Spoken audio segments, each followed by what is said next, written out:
We are live. Welcome to Worldwide Slot Car Chat on Zoom, number 196.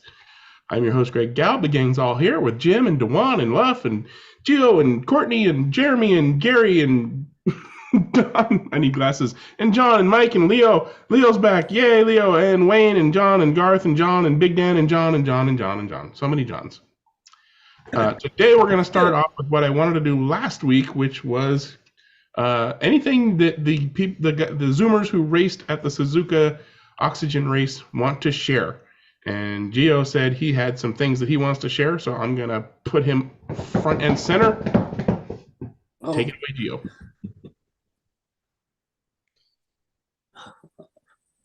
Okay, so I'm making here a small gym rows. So I prepare a presentation, which I never do that. My kind of report here is more about the cars that I prepared and that we raced. I think Wayne will have a more in-depth analysis of the actual race.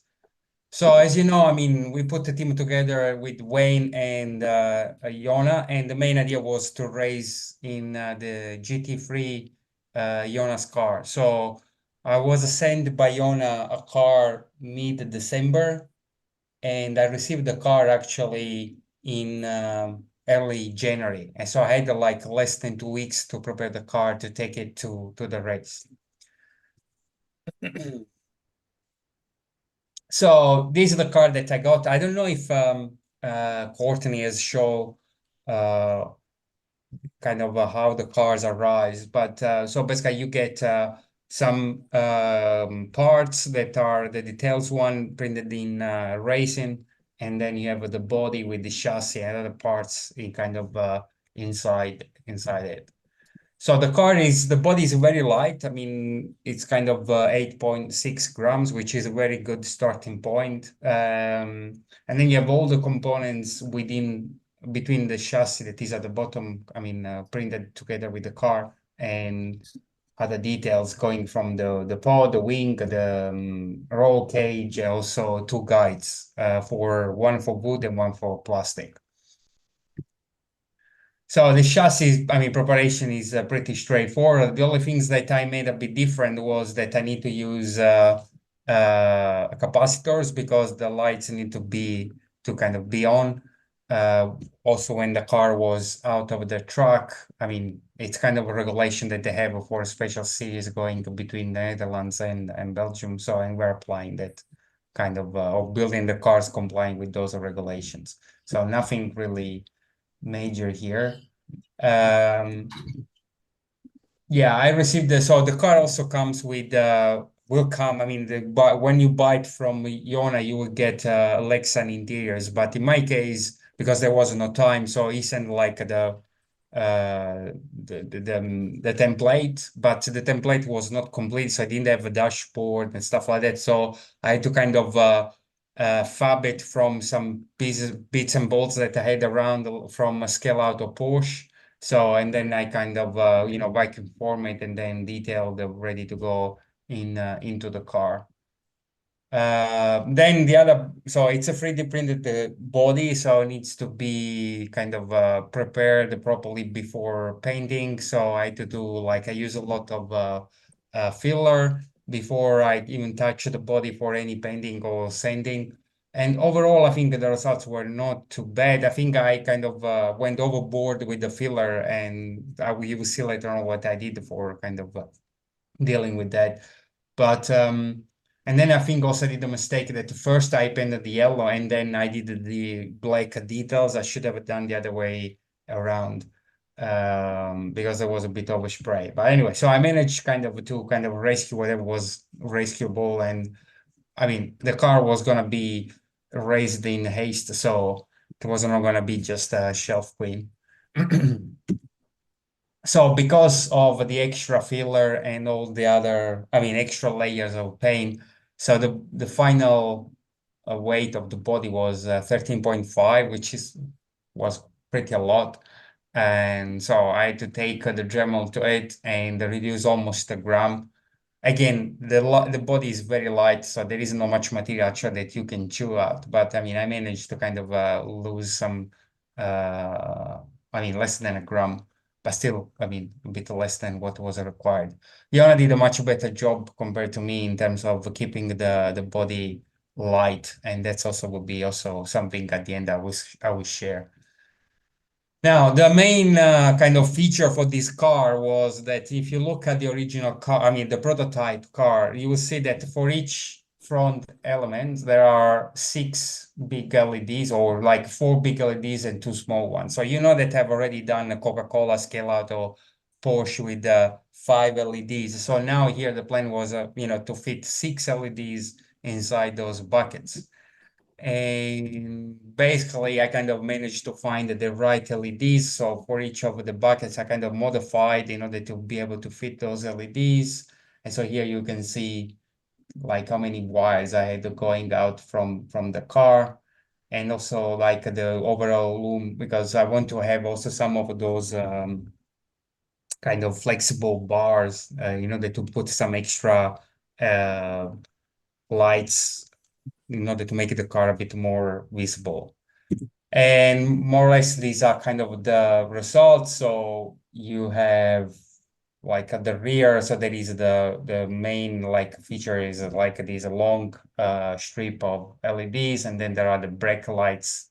There are 2 elements for each side, plus I put the central one, which is not the right things, but I put a central brake light. And you can see here the front ones with the 6 LEDs, although I think, yeah, it's not super kind of visible, but I think that you can imagine what that looks similar to the prototype, or close enough for giving the space. I had a small video also because I put some cool feature, but I was not able to make it run on PowerPoint. Maybe I will kind of try to do later on. So as I said, I had to take the car to Eindhoven, and by the time I finished or the flight was getting close, I didn't have the decals with me. So I kind of prepared the car to the best that I could, trimming some of the details, like, putting the black trims around the windows and stuff. But I knew that I wasn't going to leave the windows on because I had to kind of clear code of putting the decals. So the decals were coming later. Tamar was gonna give me the decals 1 week before the actual race. So it's how the car basically was packed before going on a flight. And then when I got when I arrived in Eindhoven, I got the decals from Tamar. Then kind of I put the decals while I was in the hotel, which was a first for me. Never done it. And overall, I think, yeah, came out pretty good. So Tamar also helped with some extra tools that I didn't like, the clear code. I didn't put my own clear code in my luggage. So he kind of gave me one of his can and just finished the car while I was there. So basically, this was the car ready to go. And then we took it to the track, and this I was looking on the track. And this also was the first time that we met in person with Wayne and Jona at the track. And finally, I have to say that, I mean, it was fun. I mean, the car looked good, but we didn't race my car. At the end, we raced the sister car that you can see in this picture, the 91, that was the body prepared by Jona, and the chassis was prepared pretty good by Wayne. He spent a lot of time. You can see also his YouTube videos about that. We were not super successful. I think Wayne is going to share some of the stats around our race. But I have to say that, again, it was a first for all of us to meet a race together, and this is kind of a high pressure environment. And I think we held up together pretty well, and we had fun. I mean, although the cars were not kind of performing as we were expecting, we had was a really good experience working together, and we learned quite a lot. And I think this will help next year because we planning to enter another event together. So then the other car that I took, so basically the event consists of two races. So there is a Saturday, there is two GT3 races, 1 hour, 1.5 hour each, and that's where we race the 911.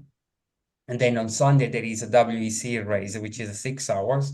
And for that one, basically I prepared the 963 that I kind of already presented over here. So I'm gonna spend time about preparation and whatnot. The car was not on pace. I mean, again, these are my mistakes because that was my responsibility to prepare the car and I didn't do a good job. But WEC has like a concourse where basically the captains of each team vote which is the best car of show, and basically we got that prize. I was not expecting it because, to be honest, it's not my best legal job. But I think, you know, the combination of the lights and also liveries, because it's quite complicated. There were several 963s on the grid. I think there may be another 3 or 4, but they went for simpler type of liveries, like the WeatherTech or the Hertz, for instance. But so this was the only one with this full livery that run in Le Mans. And so basically, yeah, the car was the best car in show and got the the trophy. And it was good that we get the vote. I mean, to vote before the actual race, because during the race the cars was dismantled after, I don't know, half an hour maybe this of a race start. Yeah, there was a car that stopped in front of us, so our car slammed into it, and the front of the car basically came completely loose from the rest of the body. So the only things that was keeping the front attached to the rest of the car were basically all those wires from the LEDs. So we had to take the car out, putting some prototypical tape on it, you know, like it happens, and also some clear tape on the front, and we did the race with that. And again, not super performant, but it was fun to race the car, and it was pretty visible while the lights were on, because also there was a bit of a mess with that, and I think Wayne is gonna explain a bit more. Anyway, so overall, I think was a very cool experience. I mean, usually I'm not really good when we go to these kind of big races, because one thing is racing digital, your own track, small, and one other thing is going in a big track like this, because you completely lose sight or the kind of connection with the car. I mean, I realized that when I'm home driving digital, I mainly drive by not only looking at the car, but also hearing the car. And there you don't have that kind of feeling at all. So sometimes it's like, you know, it's completely disconnect. But this time, I think, I don't know, I crack it. And we were, I mean, the three of us, I think, were at the same kind of level. So if we had like a bit more competitive cars, I think it would have been higher up in in the race. I consider that this is very competitive. I mean, there are some teams that really can kick asses, included the local teams. So anyway, it was fun, and I'm gonna pass on to Wayne for a bit more kind of interesting results or reports on the actual track. Before Wayne keeps Race, going, sorry. I want to make sure to congratulate you on that Best of Show award. Absolutely. I thought that car looked fantastic when you first showed it to us months ago. So well deserved, sir. Thank you. I'm not gonna complain. I mean, it was completely unexpected, and exactly. also, When you got that many people giving you that kind of compliment, you just got to take it. yeah, I didn't complain. I mean, and actually it was also close with another two 963, because I got 5 votes and the other two got, I think, 4 votes. So it was a close call. But I mean, I'm very, yeah, as I said, I kind of entered that car just because it was the only one that I had prepared for Le Mans hybrid cars, and I was not really expecting anything like that. So it was a nice bonus. Good job. All right. Wayne, are you ready to start talking? Oh, always. All right. Go for it. Well, I should start by saying thanks for joining me, Gio. It was fantastic to meet you. It was fantastic to race together. We had a good time, didn't we? Jona was the same.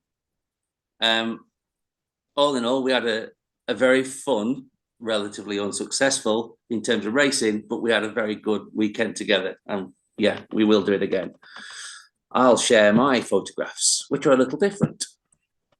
Now, I've already got the photo open in my image device, but I can't see it when I press share. So I'm just going to have to share the screen and then pick my...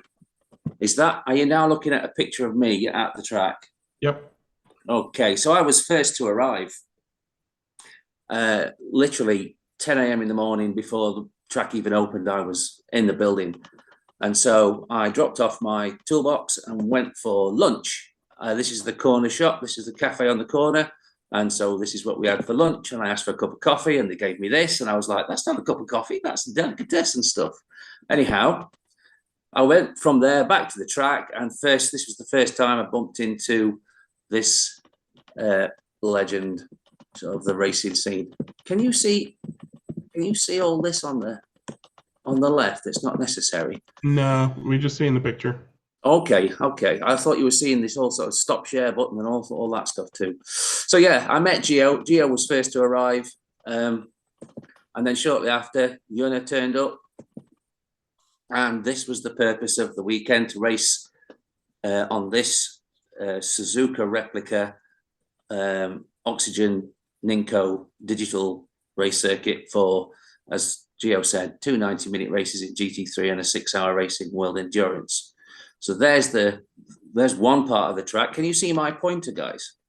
Yep. Okie dokie. So you can see there are a lot of lane changes in this layout, in particular here.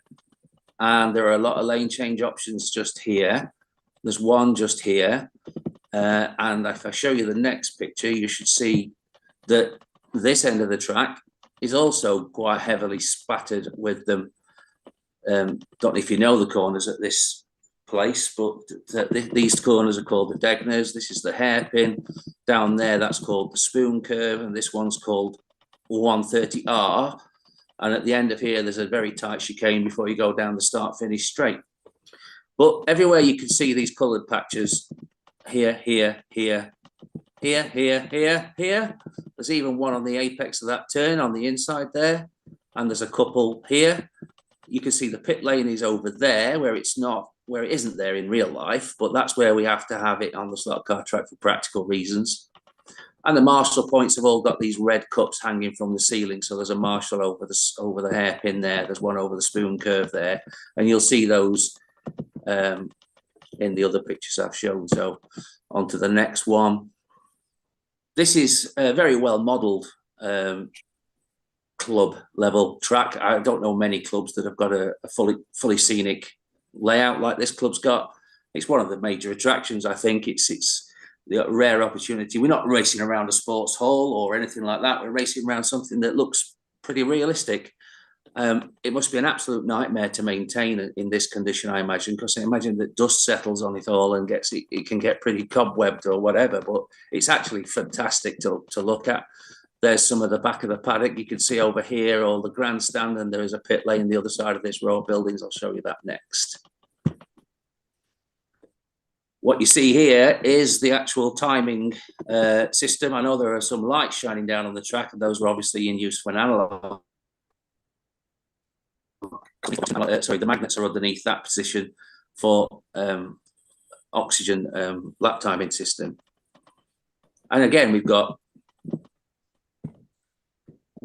a crowd above the pit lane, none of which is functional, but looks absolutely fantastic.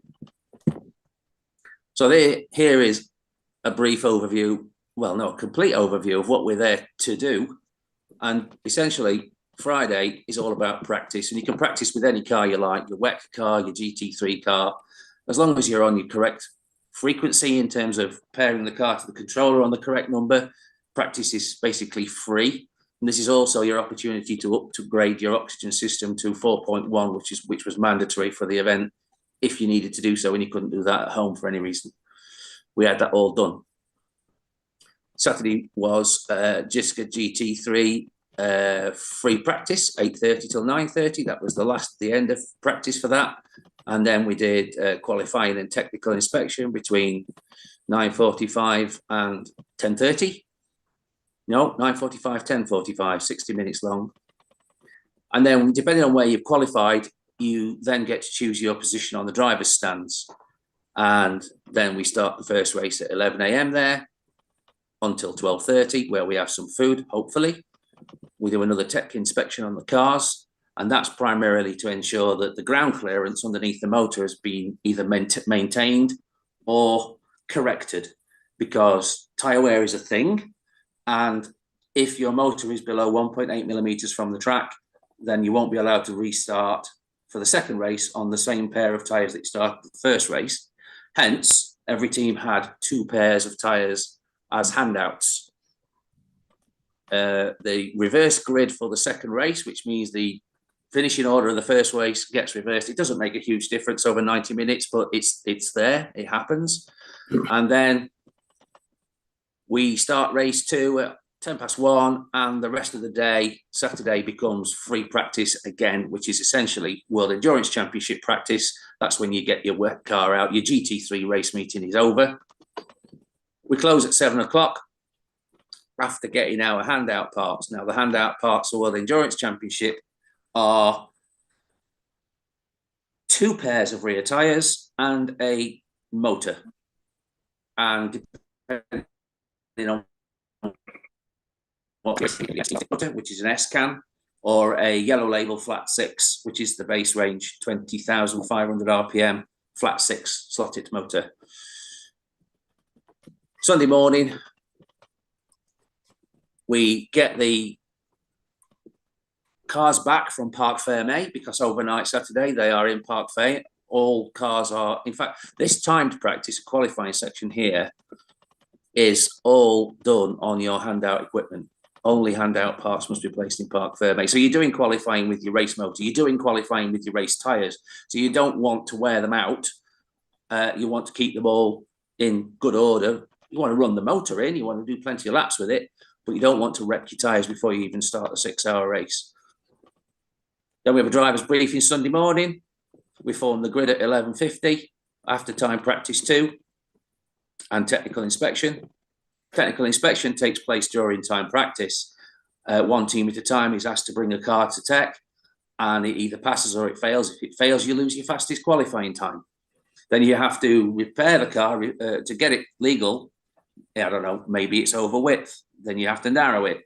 Then you take it back to tech and you pass tech, and then your lap time has been deleted, your fastest lap time. And you then go out and set your quickest lap that you can in the remaining qualifying time. So it's really, really important before you go out into these sessions to make sure that your car's going to pass tech and you can keep the fastest lap that you've achieved so far in the session. Then we go through the formalities, concours, judging, we form the grid, and at midday we start the 6-hour endurance race, which ends at 6. And at 6:30, the award ceremony should take place. More on that later, perhaps. So when we got there on Friday afternoon, Gio was happily lapping with his GT3 car, and Jona turned up with this. And this, at this stage, was somewhat incomplete.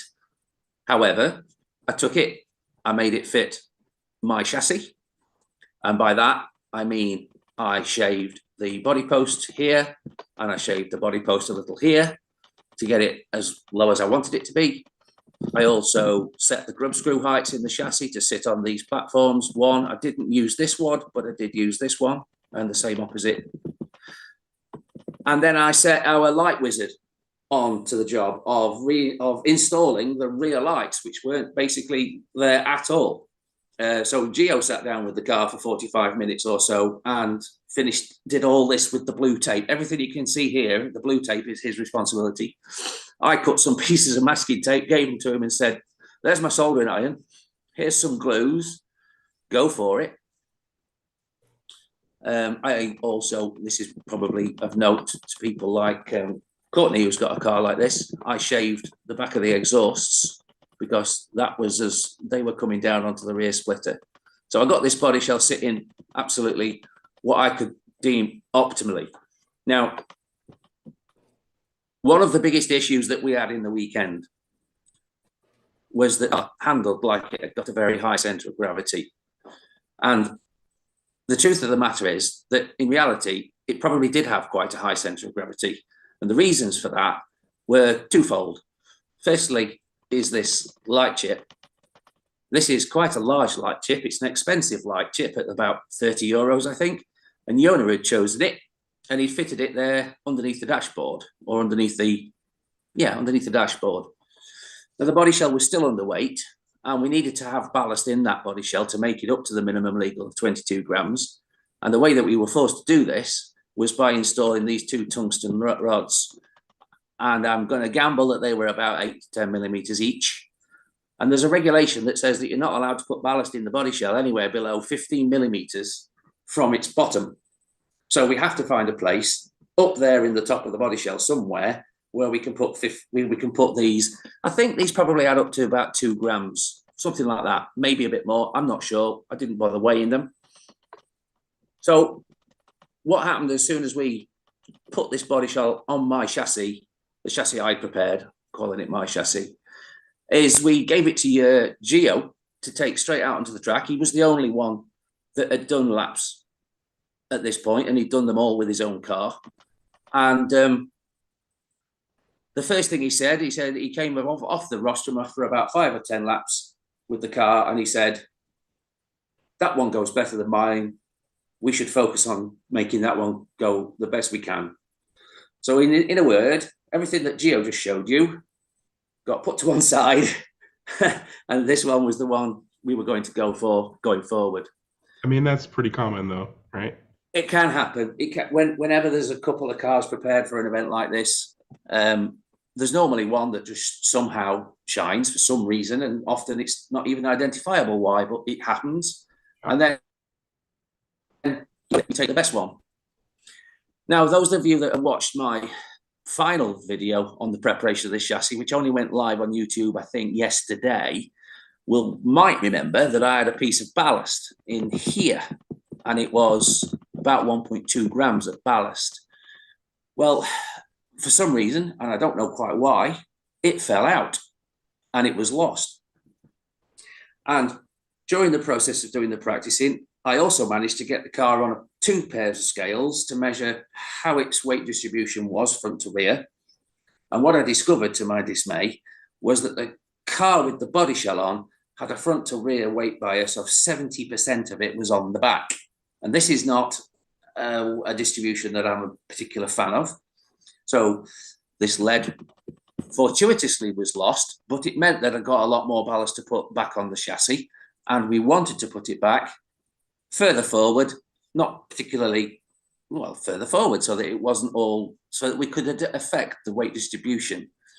So what you see here is what you do at race meetings, and then you grab your blue tack and you start jamming it into pockets and spaces and any way that you feel like you're going to be able to get it in, because you need to do it quite quickly, because you just want to get the car legal and get it back out there and start running it again.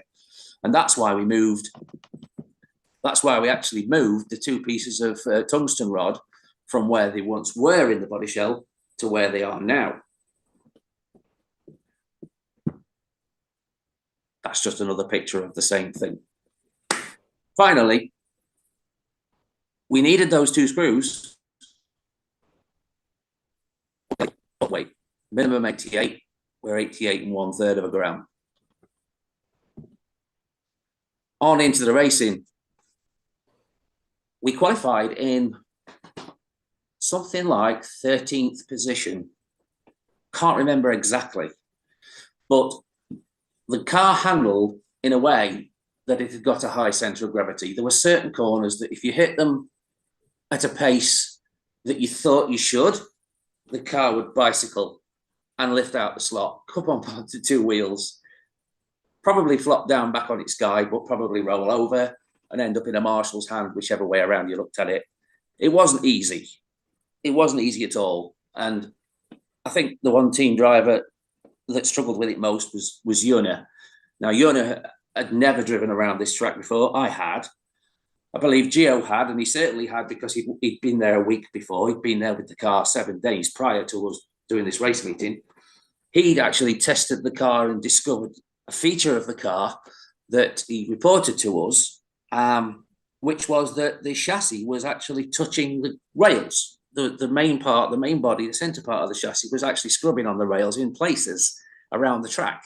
And he managed to get the car into a position where it was beached with its wheels in the air, and he couldn't start driving it again. So we had to figure out what was going on, why that might be, and resolve it before we even took the car over there. And I'm really glad that he did, because I hadn't noticed that this was likely to happen. But what he told me from his practice a week before the race made me take my car apart, check with Jona what the design was intended to be versus what I was actually experiencing during the build, and corrected my car. And I know that Gio managed to take his own car apart during that week in that hotel room and do the same sanding trick to make it fit together properly. It's not a function of the design, it's a function of the manufacturing process that's left us with some very small tolerances that have changed in relation to how it should have been. Jona might explain how that happens when he gets the opportunity to talk about it. Anyhow, we are now 30 minutes. The race duration is 32 minutes, 1 hour, 32 minutes. And that 2 minutes is for the laps that you do during, I don't know what they call them, where they set the field off running behind a pace car, theoretically behind a pace car anyway, all running at a very low pace. And then rolling start. Rolling start, that's right. They did about 4 laps, didn't they, Gio? Now, I was very fortunate because they put all the cars on the grid in 2 of the 6 lanes, not next to one another, but there was a gap lane between them. And during those warm-up laps, I changed lane and managed, because when they actually dropped the green flag and started the race, I was just about the only person in that lane, and all the rest were all fighting with one another and crashing into one another and having D-slots. And I can remember within 2 laps of the green flag dropping, actually seeing that there were only 3 cars left ahead of me at this stage. It had nothing to do with the final result, but I did fortunately make a really good start. So we're an hour in, and I took this photograph, and we are car number 6. Now, the reporting in this race management program was pretty poor for the first race, but we're this car here, number 6. And at this point, we are 19 and 1 lap off the car in front.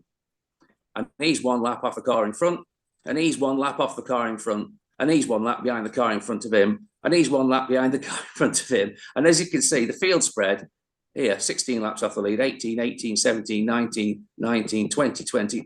Of the 30 minutes, there's kind of 1 lap gaps between the majority of the field. Now, I don't know. Can you tell me what was the leader's lead over second place? Because I can't see that. Was it large at this stage?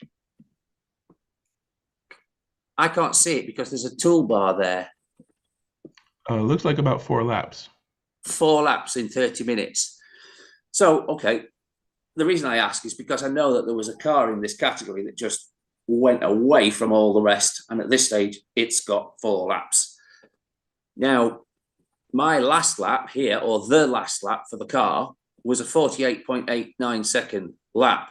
The reason that is the case is because we've just done the 30-minute driver change, and this was a handover from me to Gio. And when you do this driver change, you drive into the pits, and there is a race director there with a line of timers all set for 30 seconds. And when a car comes into the pits, he starts the 30-second countdown timer on the adjacent timer to the car. So you can put several cars in the pits and start the next timer, and put basically each car near a timer, because there's a whole row of timers. And when those timers all go off, as in reach 0, he'll wave the car out of the pit lane, and the driver has changed, and the driver's watching this race director. And when your car's the car in the front in the pit lane is always going to be the next one to leave, because it's got a shorter time left of its 30 seconds. We've just done that. I've come down from the podium. Gio's set off, and he's crossed the start-finish line, and the driver changeover lap was 48 seconds. Now, that is an 18-second lap with a 30-second hold in the pits. The 18-second lap is not a competitive lap, but it is quite tricky to go to the correct lane to get into the pits, through all the correct changes, making sure that you don't miss any, and then make sure that you don't also de-slot because you're in an unfamiliar lane that you didn't really do most of your laps in. So it's quite a challenge to be consistent about getting your car actually in the pits. And I'll tell you that Jona came up with a very interesting technique for doing that, which I'll explain, because he adopted it and used it. It's the first time he needed to use it, actually, was in the World Endurance Championship on Sunday. So, yeah, at this point, I've done 133 laps. There's an hour left to run of the 90 minutes. Here we have a photograph that's pretty close to the end of Gio's stint. There's actually 33 minutes and 33 seconds remaining. I don't know why I took this photo at this time. I don't like taking photos at any random time. I like to get them on any 5-minute intersection. So I should have really taken this either at 35 or 30. But I'm marshalling. Gio's just going to hand over the car to Jona. And I thought, oh, I haven't taken many photographs at all during this race. Anyhow, we are still car 6. And we're in this position here, which is 15th, 14th, 13th. We're running in 12th. We're now 35 laps off the leader. How big is the lead at this stage? Anyone? At the front, what's the lead here? 10 laps between first and second. So that 4 has become 10, which is about right. 4 laps in half an hour. It should be double that or more. So, yeah, there's a big lead for the whole field. But we've got like 3 and 7 lap gaps now. But we're still in a race because there's a car in front of 2 laps in front of us. There's a car 2 laps behind us. And if we don't do a good job, we're going to drop. And that's exactly what we did. Unfortunately, at this stage of the event, Jona just could not keep that car in the slot. And we really, really struggled. Now, this is a pretty shocking photograph, I know. They are not in race finishing order. They're in car number order. But when we look at our 372 laps, I can calculate that we finished 13th overall in the first race. Not last. Not last. Not last. But what's interesting to see are things like, and I wish I could go back a picture, but I've got that thing. Go back a picture over here. Things like best lap for the car, which at this time is 12.53. And back to look at when I drove it, I'd done 12.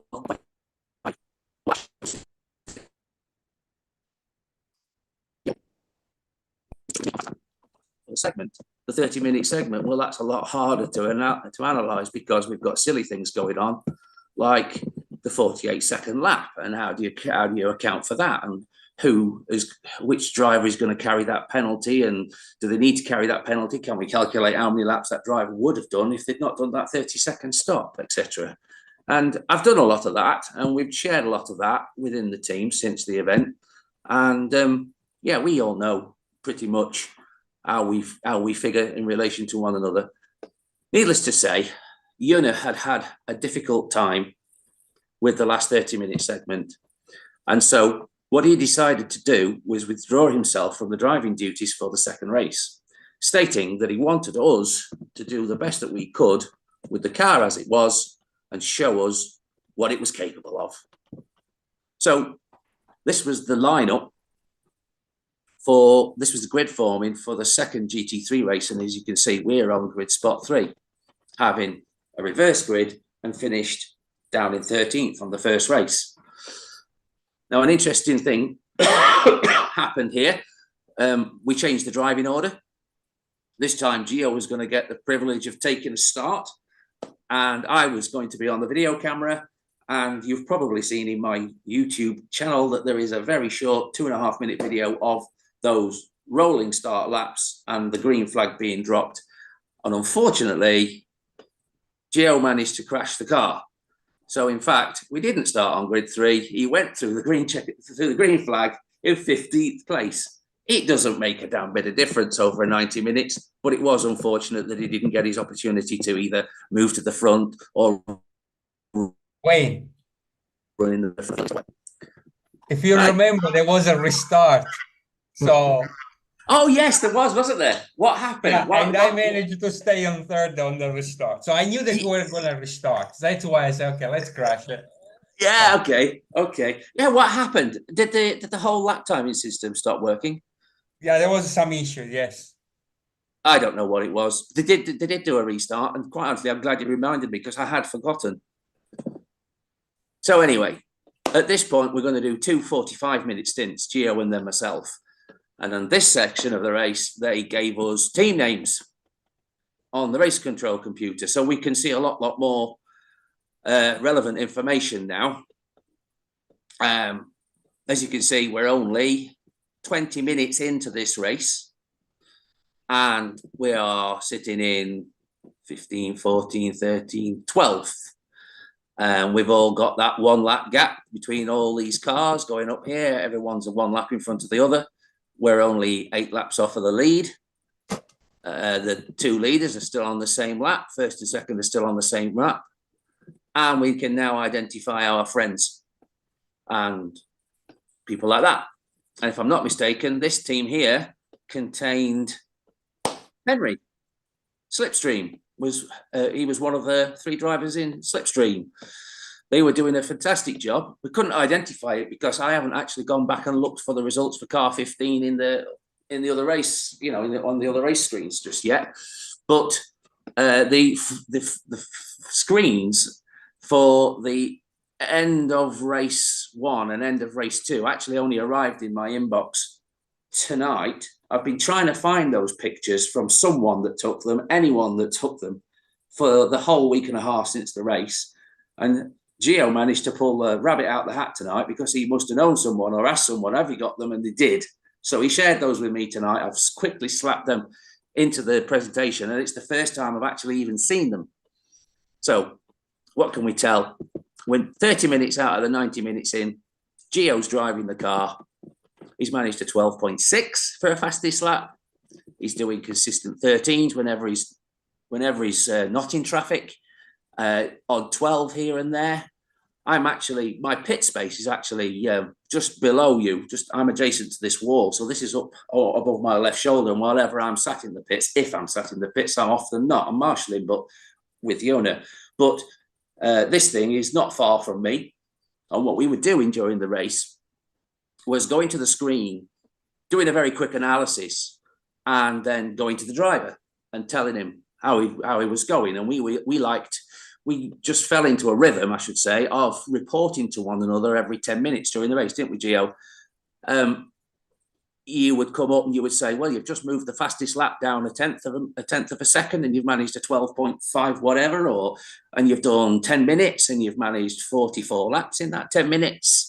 And things like that. Was just nice to hear, wasn't it, Gio? You just knew that you were doing what was expected. I mean, one of the main issues with these races is that as a driver, you don't have any kind of feedback about where you are in the race, who is the car that you need to chase, who is behind you. Because again, that the screen over there that you can see in this picture is far away from the rostrum. So yes. That's why basically I told Wayne to come back, every 10 minutes and give me some, and actually was useful because then he told me who was the car that I need to chase and who I had to be careful of in case taking a lap. So yeah. Yeah, and we continued that throughout pretty much the whole of the rest of the event, didn't we? So where are we? Let's move on to another picture. We're lying there. And then where are we now? We're now 30 minutes in, so 10 minutes later. And if you do the maths between the total number of laps that we've done now and the total number of laps that we've done in the other photo, you can say that there were 44 laps in between. And of course, you can look at this 1 hour remaining photo and compare it with race 1, where by 1 hour remaining, it was the end of my stint. And I've done that comparison, and this 131 in 30 minutes is about 2 laps less than was showing in the first race. So that's another confirmation that Gio and I are very similar on outright pace and ability. However, there's an 18.6 there, Gio. I don't know what you were doing, my friend. Carry on. He was just taking a Sunday lap.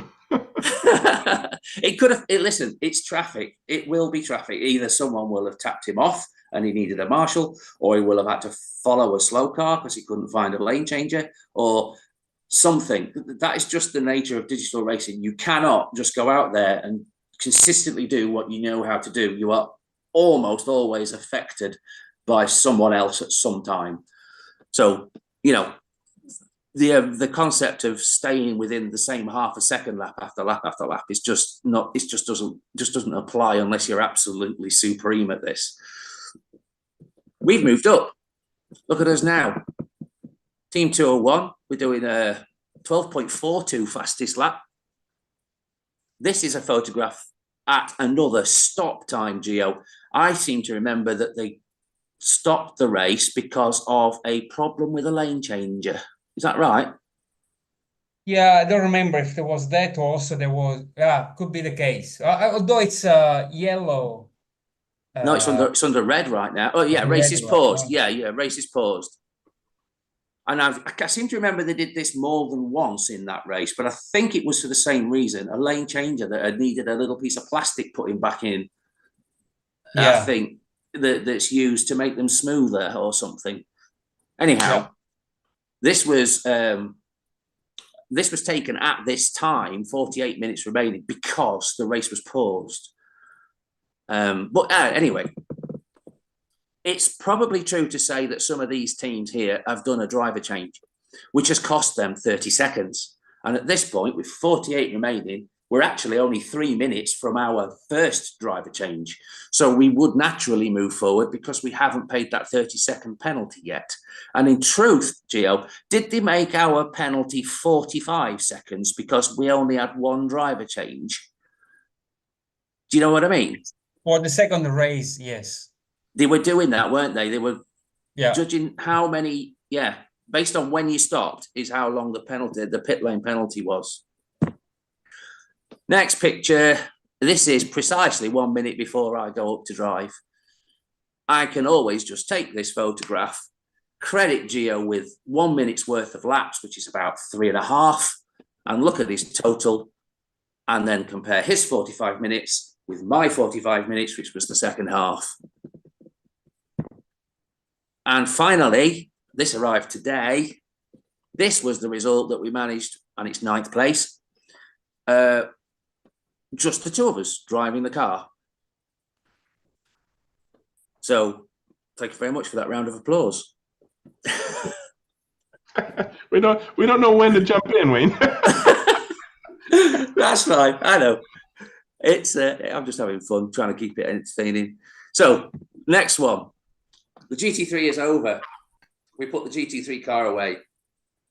And what you're looking at here is the full event schedule with all the cars that are going to take place in the WEC, the 6-hour endurance.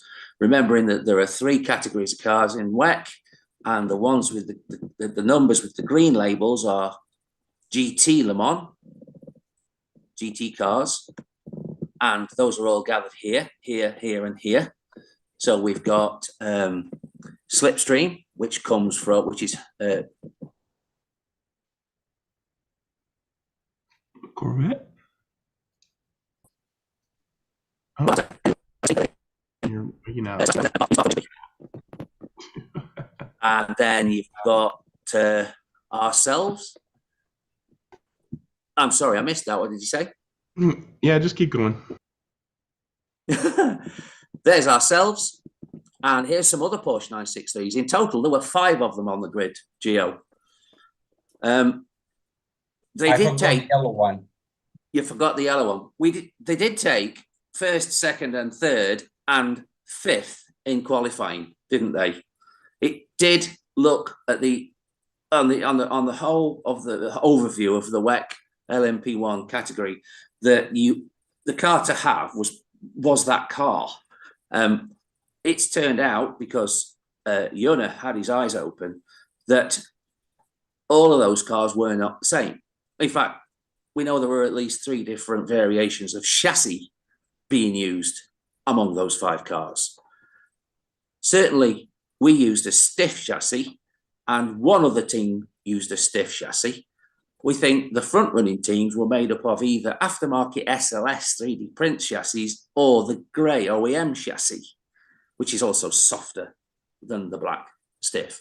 And needless to say, there were times when you would be running alongside a 963, or I would be, and Gio would be, and we just couldn't, our car just would not do what some of the other 963s would do, would they? I mean, we were as fast along the straights, but when we came to certain corners, like the little chicane before the start finish, you'd go around the spoon curve, you'd come up the hill past the pitch, you'd come round 130R, and you'd be like side by side. But when you hit that chicane, they would just go through it in a way that you knew our car wouldn't do. It would just de-slot if we tried. And the same with the front straight. You'd come along the front straight and you'd be running with one of them alongside. And just underneath the start finish, you've got that little kink before the big 180-degree turn. And the way that some cars would go through that kink, well, we had to slow down for it, and it felt like they didn't. And we know full well that no one can drive through it flat out, but they were braking later, and they were just in and out of it in a way that our car, you could lose a foot through that whole process. And then the area where our car seemed to lose out most of all were the Dunlop curves, which are in front of race control. Say they're called the Dunlop curves, and then you go into the Degners, which go underneath the bridge. Now, I took this photograph because my conversations with Henry during the weekend had led to him stating that it's all about magnet downforce, you know. And I was like, yes, I do know, but yeah, you know, I can't actually measure it. He says, well, we've got one of these, we can measure it over at our place. So I got cheeky and I just went over and I said, do you mind if I use your, you know, magnet Marshall? Because I don't own one. And yeah, no problem, as much as you like. So there it is, just come and use it when you want it. So fortunately, I was already making friends with Rob, who owns this device, and his son, Sebastian, because those two and Henry were all in the same hotel on Friday night, Saturday night that I was. So we were drinking together and chatting together and making friends. Now, I already know these guys, but because I bumped into them and raced against them, but I've never actually spent time with them. So I was in a position where I felt confident enough to go and ask, can I use your magnet Marshall? Now, this is the first time that I've ever put this car on a scale. It turns out that for me, this car is a little bit on the porky side, and it's all made up of OEM components, but it's still quite heavy. The minimum weight for this class is 69 grams. And it's very, very difficult to get a car with a flat six in it anywhere near to 69 grams. However, I do know, because the cars I've run in LMP1 before with flat sixes have been in the 75 gram vicinity, which is good, a good 10 grams less than this. It's no fault of Gio's. He just used the bits he got to build the car he could. And this is what we got. But now I can actually get a measure on it for how much that motor's pulling on that steel plate. Now, this car has just finished qualifying. What's the measurement, Wayne? Jesus. Yeah, this car's just finished qualifying. And what's intriguing to note is that there is no damage whatsoever on this label. The measurement that you were interested in is that it pulled 22 grams. It's not a lot. No, it's but not. It's a lot when you think that the back of the car is probably carrying 50. I haven't done the front rear weight analysis on this car, but it's probably carrying 50 on the back and 35 on the front, 38 on the front. So 22 grams is a fair additional bonus to have. Now I've got a photograph of all the cars on the grid. Can't tell you what the team names are because that's all in that poster, which I can't see anymore. But all right, I'm going to make you move along a little bit quicker, Wayne. Well, there they are. Another 963, a white one. Another one, a gold one. Ah, you can see that's on the grey chassis there. Look, fellas. Didn't notice that because I haven't studied them yet. I don't know what that is. I don't actually know what that is. But it's yellow. It's another yellow car. This, I think, was...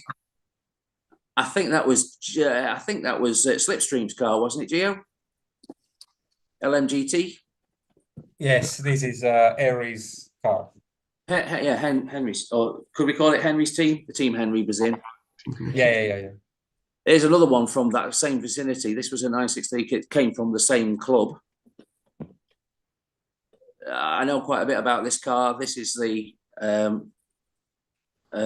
car from one of the cars from the UK that Lewis and had built. This is essentially the same car as the last LMP1 car I drove, although I know it will have undergone some modifications. This is Galileo Engineering with their Orica 07. This is Pro Speed. They had their own chassis, no doubt, underneath this. All right, Wayne, skip to the race. To the race? Well, yeah. Okay, you can't not take a look at the cars. I mean, they're beautiful cars, but come on, move along. Okay. That was Exiles from the UK, and that was the host club's entry. That was us.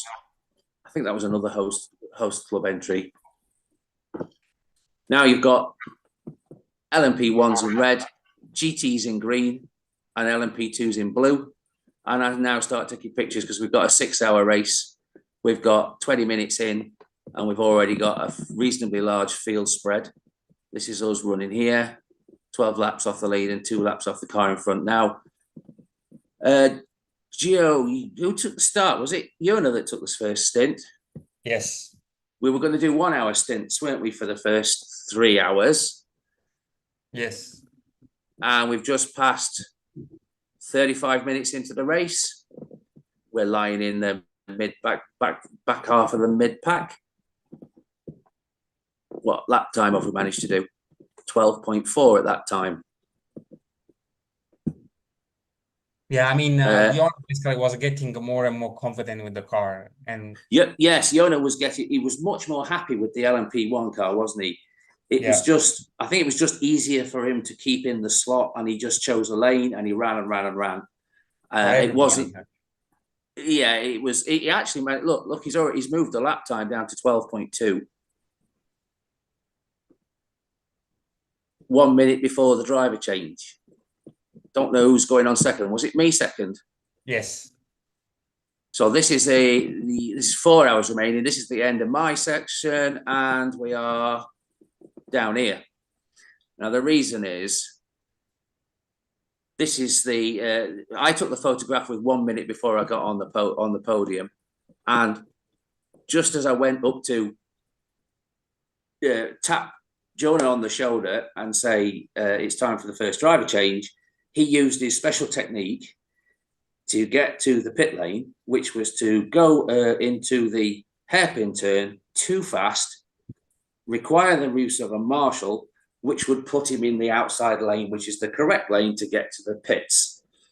Now, I'm not sure, but he tells me that the body shell got separated into 2 pieces.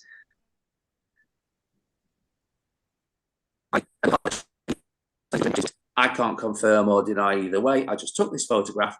The next thing I knew, the body shell was in 2 pieces, and Gio and I took the glue, the tape, and everything to try to repair, and the sellotape and everything, all the different tapes, to try and repair the body shell. And I was out there with the body shell back in 1 piece, and we've fallen back to next to last at this time. That's 2 hours into the race. now Gio's running and I'm taking the pictures and I'm getting consistent pictures at 10-minute intervals, and Gio's doing 44, 45 laps, 46 laps sometimes, depending on how everything's gone. The fastest lap from the car is still the one from the first hour at 12.2, but as you can see, every lap that's a good lap is in the 12s. So I've got a column of photographs there of Gio driving. I quite like taking photographs of the drivers. I quite like studying how they hold their bodies, how they hold their controllers. It's very entertaining to see how different people do it. You can see Maurizio's up there driving in the Galileo engineering team. This guy is Exiles from Britain, from south of Britain. There's Gio. I really love the stance that this guy's got on at this time. He looks like he's trying really, really hard. Let me just move that bar. There we are.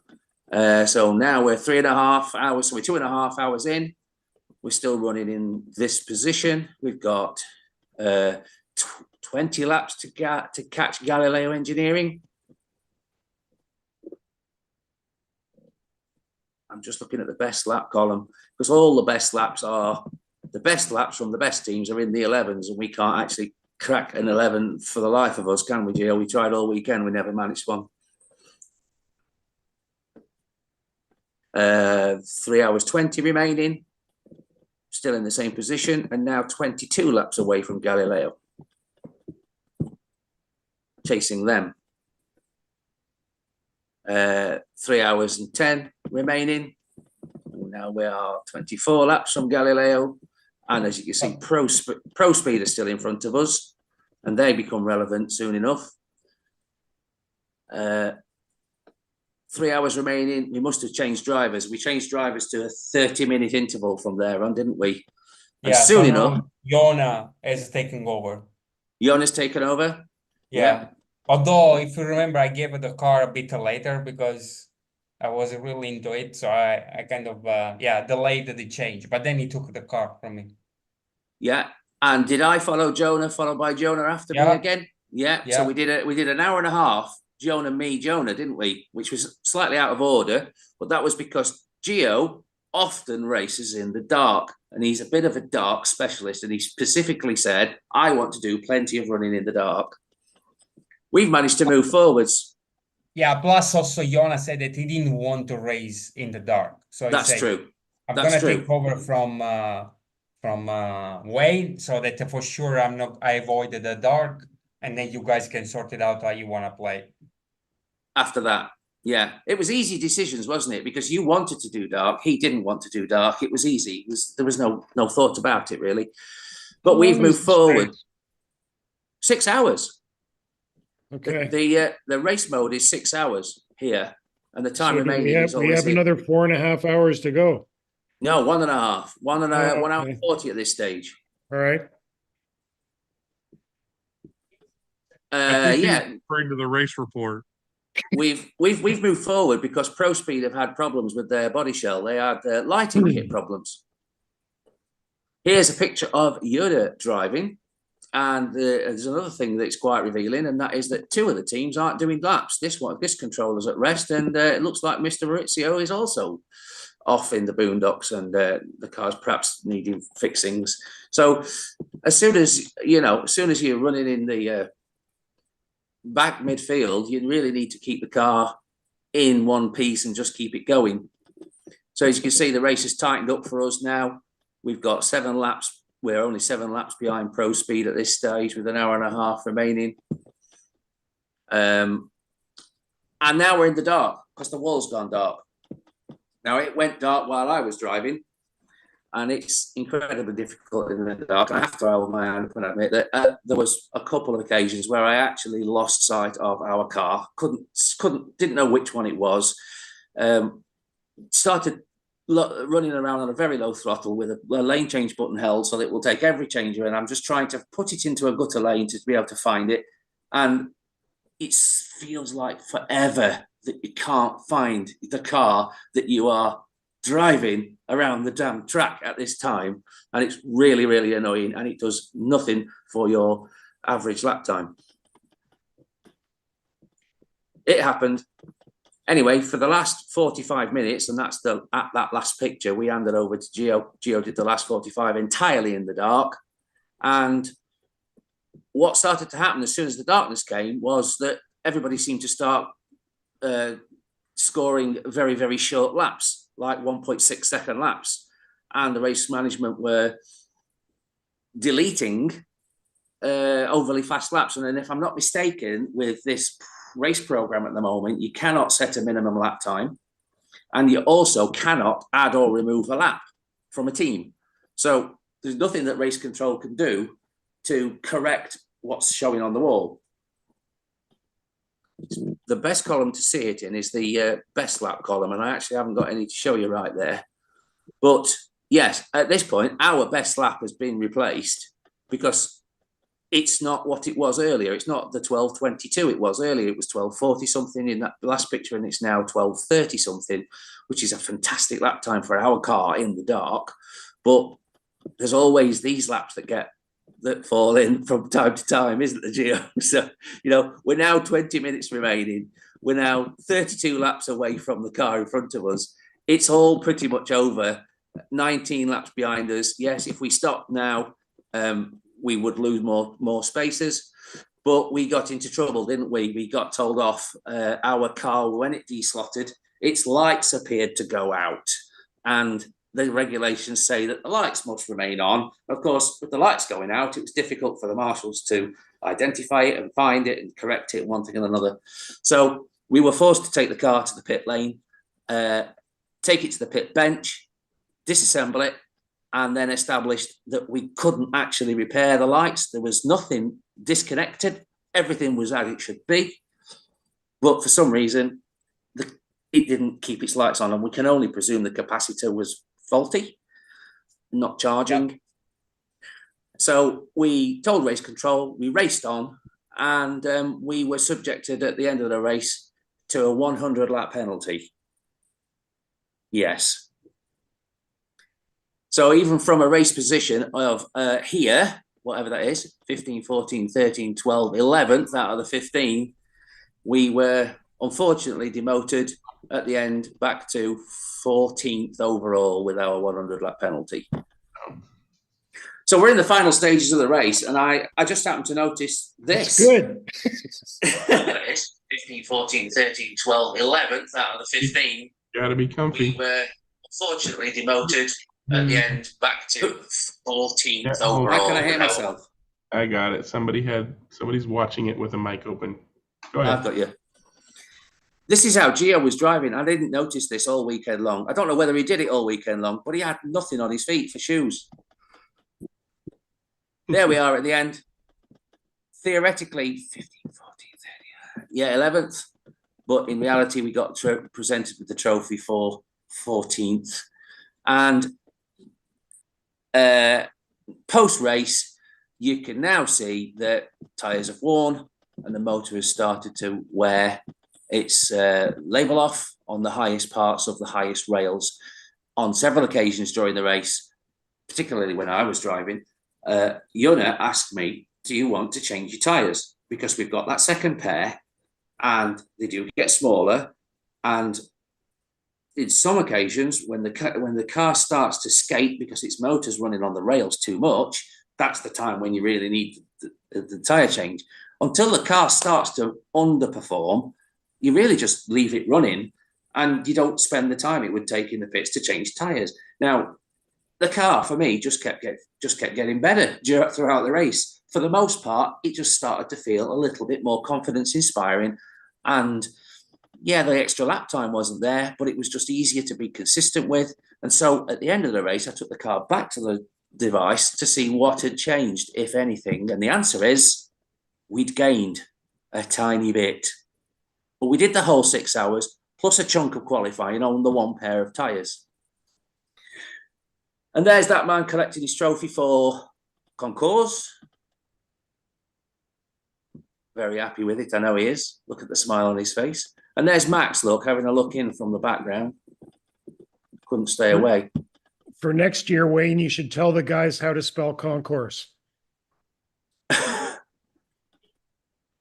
Where was it written?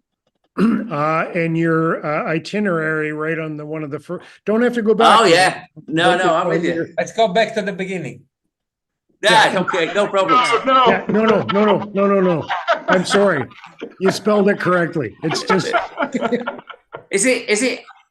No, no. Is it? Was it the SE on the end? Had it not got the E on? a concourse with an E is a hotel lobby. Ah, okay. I'm Sorry, not- I just came back from a meal. Did I miss anything? No, it's all fine, John. No No, job. we No, just, I have we to got another say, 3 hours. that when we race, he doesn't talk that much. Otherwise, I would have punched him in the face. He's really good. I mean, he wants to make sure that we get all of the detail that he knows that avid slot car racers want. So, doing thank the you for race, that. I mean, it's really, Let me provide just- the right amount of information. Does not leave anything out. No, the WhatsApp between Jona, myself, and Gio in the past week and a half has been full of post-race analysis, a post-mortem on the car, on the 963 car, and observations about the way that the team worked, about the way that the communications between us worked, about the experience of the weekend, things we saw that we didn't speak about while we were there, what other teams were doing, all sorts of stuff. Yeah. Including all the analysis on those photographs that give you numbers of laps in sectors and all of it. It's just the race meeting is not over. We're still reliving it. It's actually been fantastic. I think you could probably rule communications out. As a problem. Yeah. No, actually, the funny thing was that I want him to be there while I was racing, right? Because I want to have a communication. And he was disappearing. So sometimes I was screaming his name. Wait, what the heck are you?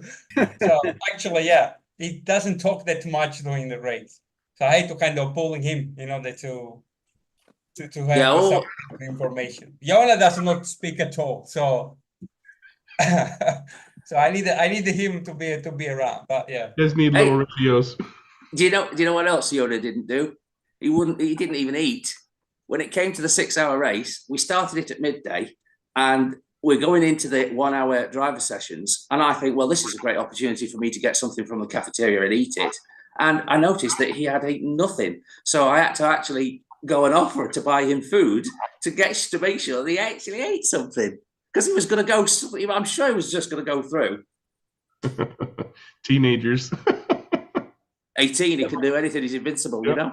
Yep. Well, I'm going to say that was a fantastic and highly detailed review of the race. And I know that you guys had a fantastic time just because of how excited you are to talk about all the fun that you had. And you'll have more fun in the future. For now, let us move on to other topics. Maybe Jim will come back later. He said he wanted to do a show and tell, but he had to leave. But let's do some show and tell. So if you got something you want to show and tell, raise your virtual hand. Make sure I call on you. Dewan's got his hand up. What would you like to show and tell or talk about, Dewan? Okay, this is that's a late notice, or I'm late getting. But just finally got something that I really kind of didn't think too much of this at first, but after getting it, it turns out to really, really be nice.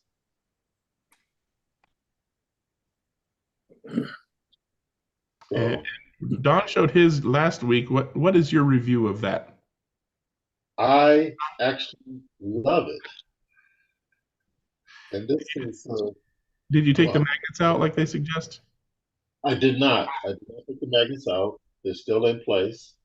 But what I did do is I had this device that I was using before, and that's the manufacturer and everything. Double up. It goes in the front. And so now I have a double whammy. This is using the fiber towel in front, and then the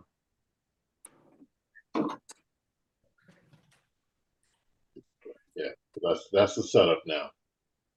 And it is doing a spectacular job.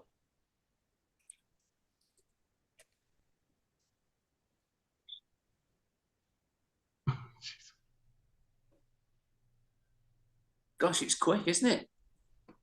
That may be Well, fastest lap. He went off the line like a rocket there. I'm a little concerned because they say that if you don't, maybe you just didn't run it a lot, which is probably good. But if you well, don't, that's that 3-minute limit, and that boat did get hot. it did get hot, yeah, and that's probably going to be even more true on your Revell track because I got a higher steel content than Carrera with their stainless steel, so the magnets are pulled even harder on your track than they do on Carrera track. Dewan, Yes. I thought you were supposed to have a replica of the Batman track. It's in the making. I have all the track for it. I just need a building to put it in. Dewan, you just need 3 more, and then you can have a series. And I'm actually going to be getting at least one more.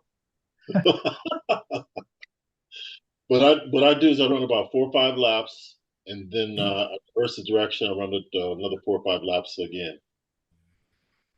So Dewan's going to be not Batman, but Trackman? Right. So anyway, that's the end of it.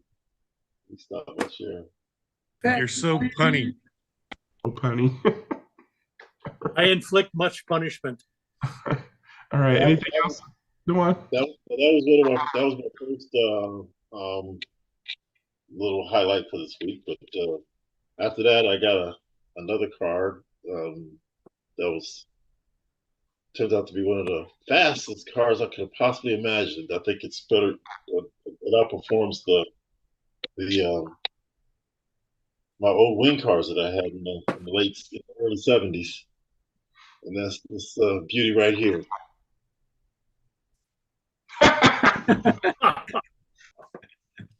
Yeah. Yeah, faster than a wing car. Uh-huh. You put that up next to the Mini Cooper. The new It's Batmobile too many Coopers. the new Batmobile might compete on size with that. Yeah, they're this on a Scalextric track wouldn't even go around the track. I can't imagine this really going around a Scalextric track. It's super wide, super big.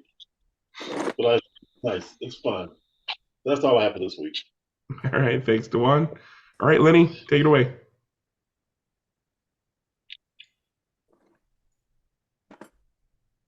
Good morning, good evening, and good day, everybody. Here we go again. I think I'll stop the share and try again. Yeah, just choose screen rather than that way. Anything you see, we see. Just be careful what you show. Oh, yeah. They're on another computer, all those photos. Oh. There we go. Let me see the folder. Right, here we go. All right, click on that. Probably not going to see the picture. Yeah, we're stuck on the folder because you shared the folder, not the picture. You got to open the picture and then share just the picture, not the folder. Okay, yes, I need to have the photo up. Okay, hang on a minute. I'll stop the share and start again. Yep. 3rd time's a charm.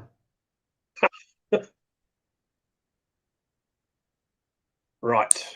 Now I'll try it. Screen share. Screen 1. So, can you see that? I don't think you clicked the final share click. Oh, yeah. Here we go. Here it comes. There we go. Oh, yeah. There we go. All right.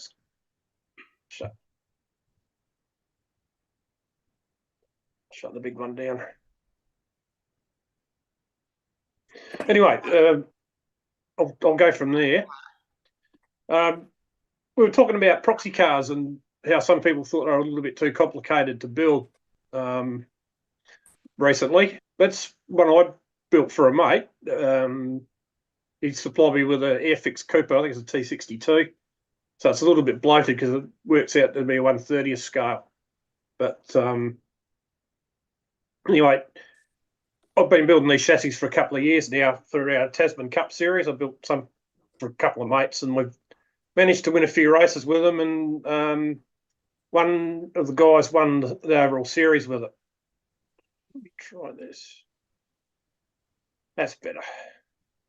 So yeah, so it's, all it is just a piece of brass strip, K&S, and just make up your own box out of 3 pieces, like the gearbox, engine mount. They're slotted spherical bearings soldered in, bit of brass tube and a bit of piano wire, and that's it. So it's a pretty simple sort of chassis to build. You could probably even build one without a jig. I use a jig. But there's my car from a couple of seasons back, same thing. I managed to win a couple of races in the Tasman Proxy Series. We used to hold here in Australia. So and it's a Ferrari 158.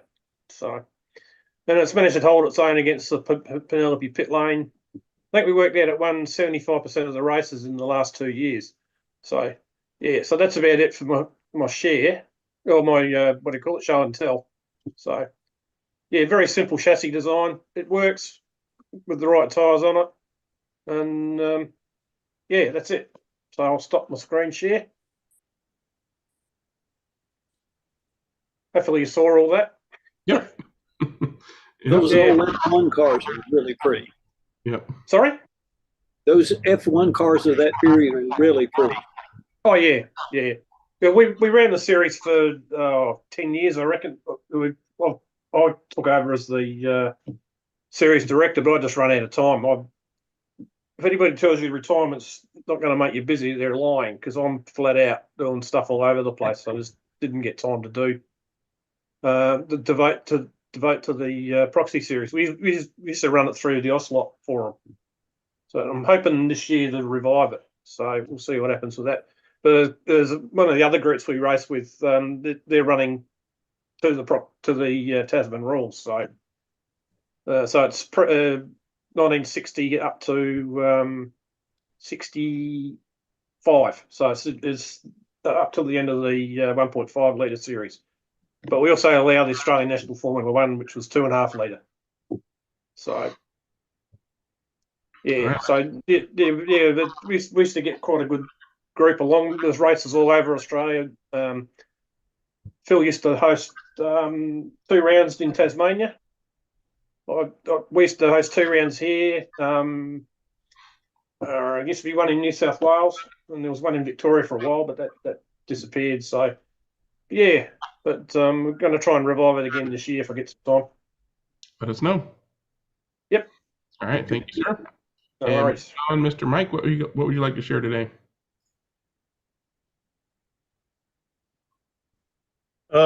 I got a Greg car. I've been tempted to get that. It's a KTM Expo. Yeah. I swore I would never buy another Carrera, but I did. Yeah. I've been super close on that one. Yeah, it's actually a very nice car, although as usual with Carrera, they're weedy. Yep. But yeah, I've just started doing my normal stuff to it, which makes Carreras a total pain in the butt. But it's a nice car, and it'll add another one to the Carrera GT3 cars I've got. And it's a nice looking car, and it's fairly low center of gravity, so maybe the weight factor won't be quite so big. Yeah. But we'll see. I like the way it looks. It's finished well. Of course, the wheels are shit. You know, it's Carrera. What can I say? You know, they do the same thing with the stepped wheel. The outside is bigger than the inside, and so first thing I do, you know, wheels and tires, and then axle and gear and the whole 9 yards. So, you know, your $39.95 car ends up costing you $70 when you're done. It's just, and then it's got a heavy body. So it's like, I just wish that other people would make the bodies as well as they do, because they really do a nice job if they just thin them out and make them lighter. It's too bad, but you know, that's their gig. So And they do how they do. yeah. That's it for me. All right. Thanks, Mike. And Leo, what would you like to share? Right, this is something I got at the weekend, which kind of surprised me, took me by surprise when I spotted it at Toy Fair or Swap Meet, whatever you want to call these things. So before I show it, I thought I'd make a sound. Can you hear that? Do it again. Can anyone guess what it is from that sound? No. Okay. I couldn't hear. It's Oh. it's a Strombecker Chaparral H2, 2H. Yeah, found this in the sort of bargain box at the swap meet, and I instantly recognised it, and I thought, oh my God, why has no one bought that many times ahead of this? But they hadn't. So it's in pretty good condition. The noise comes from the ball bearing at the back, which makes the wing operate. Yep. If it's difficult to demonstrate, but the idea is it acts like a pendulum, and the ball bearing that's in the rear compartment of the car here. Can you see that? A bit too far. There's a ball bearing that rolls backwards and forwards in here, and it triggers the wing to move by hitting these parts of the wing, the assembly, as it were. So it kind of works.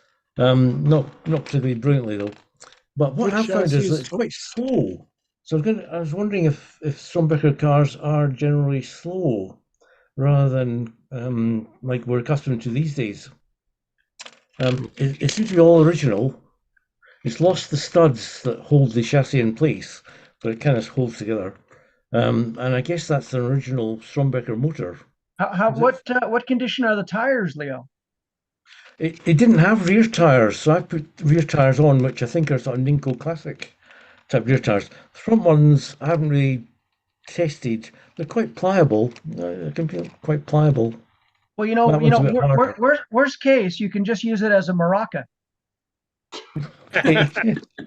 Yes, I'll get the beat. So I was quite surprised to see that. It was a stall holder called Roger Barker. The swap meet was in Edinburgh. First sort of slot car dealer presence at swap meet in Edinburgh. Roger Barker, who's quite well known in the community, and it was in one of his races. I presume it's been to lots of toy fairs, and no one has ever picked it up before. But I was quite pleased with that. There's Boone's Slot Car Garage has a video in his library of the videos he's made where he works over one of those to make it better. And it's worth watching because it's a ton of work and he's really good at it. But it's worth watching to see what you can make out of that if you work at it. You can make the Strombecker cars look absolutely stunning. I did find a picture of yeah, I did find a picture of one that J.S. Watson had painted white, and of course done a few touch-ups to the bodywork as well, and it looked fantastic. Oh yeah. This one is. I guess one of the reasons no one's ever bought this is probably because it looks very toy-like. When I first saw it, I thought, oh, that's a bit sort of toyish. Then I realised what it was, the 2H. It is kind of toy-like. Yeah, and the chassis rather out of scale. It's a lot narrow. It's a lot narrower than it should be for the scale. Yes. Yeah, I think Jim's widened. I remember Jim Cunningham some years back taking one of those chaparral bodies, the Strombecker bodies, and widening it and lowering it, and he chopped down the middle and added a piece in and changed the shape of the windscreen and did all kinds of work on it. Turned into an absolutely stunning model eventually. Yep. But standard. You're right. It was Jim Cunningham. It was Jim Cunningham that widened the one I saw. Yep. Yes. All right. Thanks for showing your find. I'm going to do a really quickie one. If anybody is on forums and Facebook groups, you've seen this already. I've completely redrawn the flat Scalextric border kerb inserts, the 3D printable models. Someone who printed some pointed out that my measurements were off, and they were right. This was the originals were one of my very earliest CAD modeling jobs, and I did a terrible, terrible job. But they worked. But now they work much better. And I did tiling on them so that if you have a fancy printer or you want to sit there changing filaments a couple of times for the first 30 minutes or so, you can do colored tiles just like the OEM kerb inserts in whatever color you want to print them in, or just leave them one color and have them black or whatever. The files are freely available on printables.com. Just search for Scalextric kerb inserts version 2. Is every one of those tiles a different piece then, Greg, or is it all one? It's all printed as one solid piece of plastic, but the red is printed separately from the white, and then printed the white and then the red, and then the rest of it's white. So it's all held together in one piece, but technically in the 3D model itself, all those tiles are separate pieces, because otherwise it wouldn't be able to print them as separate colors. Okay. But yeah, if anybody out there has a multicolor printer, Prusa with MMU or XL or any of the Bamboo printers with their AMS system, I've already even divided them up. Oh, I was going to share this too. Here's the. Nope, that's not it. Hold on. Doopy doop. I have provided. I've done a replacement kerb insert for literally every single kerb border that Scalextric makes, and have pre-divided all the tiles into separate colors. So I've done the hard work. If you have a 3D printer capable of doing these things, all you need to do is open this file and pick which ones you want and how many of them you want to print. Don't forget to flip them on their top side, because they need to print colors down, and then print yourself a bunch of border inserts and have nice flat borders instead of those stupid bumpy ones. But that's it for me. Anybody else have any show and tell to squeeze in before we move on? Moving on, Club Corner. If you got some racing you want to talk about, we've got our first hour was taken up by a Club Corner, but we got some more time for more Club Corner. Go ahead, Big Dan. What's happening in Taz? Yes, I've unmuted myself. Fantastic. I'll just go for the share, and hopefully I've got my picture open, after being sort of reminded by Mr. Broke. And share a screen. And yeah, after a couple of weeks break, so okay. Yeah, it's not coming up. Sorry, Big Dan. Okay, well, let's see how we go. Might be my. There we go. Yep. Okay. Yeah, after a couple of weeks break in racing, because one night there wasn't sufficient to have a race, and then the following weekend was our Australia Day long weekend. So we started the night with 5 races and eventually grew to 6 for the second race. So slotted DTM to start with, as you can see there. A reasonable race, as you'll see by the results. On Friday night, you had to be over 70 to win a race. So Peter, Dave's father, managed to just ace us by a couple of laps there. Dave and I were very close. He just getting over the top of me for second place. And so next up was Sideways DTM. This wasn't a very auspicious start for my new Lancia Monte Carlo. As you can see, they're running Stone Motherless last. Now, you'll have to bear with me a while, as I'm going to do a fairly detailed analysis of the first heat. So moving on to second. So have we got? Okay, I've got a. Why is my screen sharing paused, Greg? Can you? No idea. Can you? We're looking at the group 5s right now. Do you want me to stop your share? Oh, okay. Yeah, no, but I can't see the group 5s. That's all. So, yeah, my screen just says screen sharing pause here. I can see the participants on the right hand side, but I can just see the Zoom screen. So maybe I'll just go back I'll go back a There you picture, go. then forward picture. So how are we now? I mean, I'm looking at your mouse move, so that's a good sign.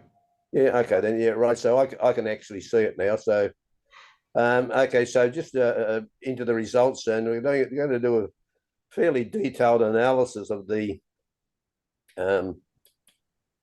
results for heat 2. Oh, I only got 2 laps, so this won't take too long at all. Yeah. So that's the good Describe news. each lap, Den. Describe each lap in detail from start to finish. Okay, fairly detailed. Tires I put on it were freaking hopeless. End of report. So I did actually, I stopped there, changed tires for the second heat. Not much better. Finally got a decent set of tires for the third heat and got somewhere near what the other guys were getting. But Pete's Lancia Stratos is just a bit quick for me until I can sort of sort something out with tires and stuff like that. So moving on to our final race, Brian was the guy who joined us for race 2 and 3. So finally moving on to our last class for the night. And if you thought it couldn't get much worse for me, you were right, because I had actually managed to win this one. So it was pretty much a Toyota GT1 benefit there for Revo slot cars. That's my old faithful white kit one in the lead. Dave had one of the new liveries in second place there, and Peter third. And as you, I'm getting that problem again. Right now I can see the results, and as you can see, I had a reasonably comfortable night of it in GT1. So just means you got to stay around long enough and maybe things will go right. And that's your crowd. Okay. So sadly, that's the end of my report there for this week. And away to Mr. Break's back. Okay, thanks. All right, thanks, Big Den. Tell us what's happening in your neck of the woods, Lenny. Okay. Hang on, I'm nearly there. Can you see that? Yeah. There you go. Okay, so next week we're running one of our big events of the year. It's the Mick's Bry Trophy. The big fella you see standing there, that was Mick. He was one of our really good race drivers and top bloke, and never suffered falls too lightly, but he was always really good to everybody. He was able to, at the end of a race, he'd take the top off his car and show it to everybody if there's any doubts about the eligibility of his car. Really top bloke, and really sadly missed. We lost him about 5 years ago now due to a heart attack. You see him in the high-vis top there. That was his standard gear. Every time you saw him, very rarely you saw him out of a high-vis top. The first year we ran the event, it was compulsory for everybody to wear high-vis. So we had about 15 blokes all walking around in orange and yellow tops. So as a tribute to Mick. So this year, the 2024 edition, the 2024 edition of the event, we usually change the classes every year. We run 3 20-minute races with a point score that accumulates through the day. So 20 points for first, 18 for second, 16 for third, and then it goes down a point down to last place. So this year we're running Revo Slot Sports and GT. So we're running the GT1s, the LMPs, and the GTs all in together. That's how we run it normally. The GTs managed to hold their own against the LMPs and the GD1s. So we keep that going. Classic touring cars, basically, to American friends, Trans Am, I suppose, Camaros, Mustangs, and whatever else that fits in the category up to 1993. So we get a few Group A touring cars in there at the moment. And finally, we're going to run 24 scale Group 2 touring cars. So your Escorts, the Opel Kadett, what else is in there? Oh, the Alfa Romeo, the Ford Capri, and the Mini, and those other strange German things, the NSUs and the Simcas and the what have you, the Fiat Abarths. So they're all running together. So yeah, it's a good day. We managed to, we're like I said, we're not about cheap stations really. We just race for fun. but there'll be trophies at the end of the day and certificates awarded for each class. So I'm hoping to get a few more people along. We're a bit short at the moment. I'm going to start pushing a few people I know to come along. As I said, Mick was a well liked and respected member of the slot car community here in Adelaide. Not only that, he was formerly a pro golfer as well. So he's a pretty talented young bloke, but unfortunately we lost him way too soon. So that's it for me. I'll try and keep it as brief as I can. All right. And Thank you, sir. I'll get out your way. Hopefully you get attendance for that race. Yeah.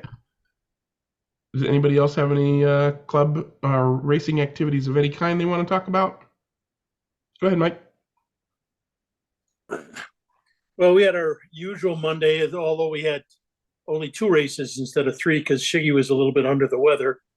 Regardless, he took both races, which was really annoying. I had a return of my problems with it, and I discovered the problems with the timing system or the race control system. And turned out that the USB wasn't plugged in all the way, and that caused myriad faults in there. In the second race, we didn't have any problems at all.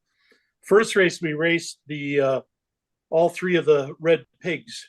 Well, the red pig, the yellow pig, and the silver pig. And I finished DFL, so which was annoying. And we discovered it. Well, I had a short during the race. For some reason, the soldering joint touched the can somewhere along the line, and it suddenly just cut everything out. And I decided to pull it and disqualify myself. And then we had a problem with after that happened, with the race control system just being really wonky. It switched counting laps for me and counted them for Shiggy, and it was just all screwed up. So we had 40 laps in, and we did another 80 lap race separately. And by that time I had fixed my car. But it was still terrible. And I think what I'm going to have to do is that particular one, chassis is just twisted so bad that I'm going to have to flatten it. And the other 2 were running fine. I did a little playing with them. They're quite top heavy beasts to run. So it was a pretty good race. And then the next race we ran Revo slots, and I managed to squeak out second place, but I just had a bad night. It's what it happens. So anyway, that's all for me. It was good fun though. We had a good time. Yep, it's always a good time. Alrighty, floor is open, gentlemen. Anybody want to talk about anything or ask about anything? I could probably dig up a topic. Let me see my notes here. Don't have my notes open. Okay. I have a proposal. For a potential new segment in the show. Sure. I wondered whether or not it was worth asking people to think about things that they'd like to see that comes to the slot car. Yeah, things they'd like to see in slot cars. Yeah. Within the scope of anything slot car. Yeah, absolutely. Anything you'd like to see. I'll put that in my notes, but a couple people raised their hand, so we'll give them the opportunity. Yeah. Mr. Weber, what did you want to talk about? Oh, you want to talk Wayne's? Do Wayne's topic? Well, Gazza's got his hand up too, so if you don't want to do yours, we'll move on. Yeah, it's fine. Okay, Gazza, what you got? You're already unmuted. Your hand is up. All right. What would everybody like to see in slot cars? It's quick. So if you have something you want to see in the slot car industry under the giant umbrella, so there you go. It's it's the old Corvair Yenko Stinger. It's not focusing well here, are we? Let me get rid of the background. If I can. Don't. There you go. Okay. So a little progress, not a lot, and you can't really see it very well either. Here, let's see if I can kill some of the lights. Pink. It's a little better, not much. White car. Yenko Stingers had vents in the engine cover, which is of course in the rear, and I've managed to cut some holes and open some vents and put some flaps in there, and used Pioneer, Camaro, front and rear spoilers, and getting ready to put in some rear lights. The most difficult thing I've found so far is with these resin bodies that don't come with glass is making the glass. That's it. That's all I got. Thank you. Yeah, making the glass when you don't In have terms of packaging. I was going to say packaging 2-liter pop bottles. Yeah. I probably have a couple of bushel baskets full of plastic packaging I've kept. Of course, you have to go back and go through it and find something that works. But I have the glass cut out, but figuring how to get it in so it looks halfway decent and it's going to stay in is another problem. Yeah. But that's it. Good luck to that. Thank you very much.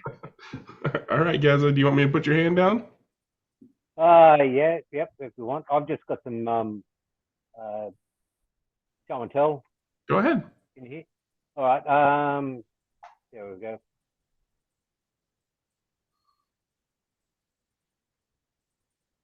You see, these are the display boxes. Was it? Yep, it's display boxes I did years ago. Oh, a while ago now. Since then, I've gone and modified and added some side bits to it, and just made it a little bit more conducive to what the latest ones are. So Yeah, we're still looking at the first picture with the Jag and the Mustang. Oh yeah. Oh, okay. There we go. Why can't that? Why isn't it?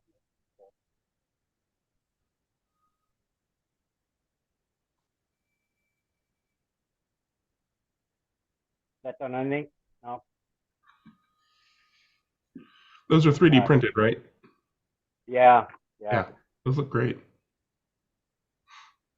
You can't see that new one with the. No, you stopped your share, so you're gonna have to reshare the other picture. All right, here we go. We'll go with this. Oh, now we're looking at your folder. Classic. All right. Yep. That's not gonna work. Nope. So now I've added there we go. That, yes. Yep, now we see it. Some angle bits on the side there so that they gives a bit more boxed in look. That's come up with the Lotus one, yeah. Mm-hmm. Yeah. Believe it or not, the Scalextric on the side there is actually 3D printed as well. Yep. So it came out quite well. Yeah. Yeah, a myriad of different things you can make up with it. To display your favorite one or your current one, whatever. Yeah, those are cool. Yeah, they come up quite well. And I found out instead of printing them out, if I just print the backing on there, if you cut out, these are a bit rough, these ones, fairly quick, but if you can cut out the logos and everything else, and use the backing off the box that comes with it, with the cardboard, flip straight in the slot. So, yeah, it's just heaps of different types and shapes and sizes, and yeah, that's all. Yeah, have you shared the files or do you sell those direct? Yeah, no, they're available on Tinkercad. I don't have the link here. I think it's display boxes or slot car or something like that. You'll come up with one of the ones on there, and you can just follow the link and you can see it there. And okay, I'll do some searching, but if you shoot me a link, I'll put it in the description later on. All right. Yeah, I'm looking at getting another printer, so hopefully I can get at the moment it's restricted to a 220 base. So I'm going for the 300 one. So in that way, I've already made up the STL file so that the whole base is printed as one piece, component, which will make it a lot more easier and Yep. neater inside it. Yeah, most of the things that people print fit on a standard printer, but every once in a while you get a thing that you want to print that's bigger than your printer. Yep. And then you get a bigger printer, and most of the things you print fit on that printer. And then eventually you want to print something bigger.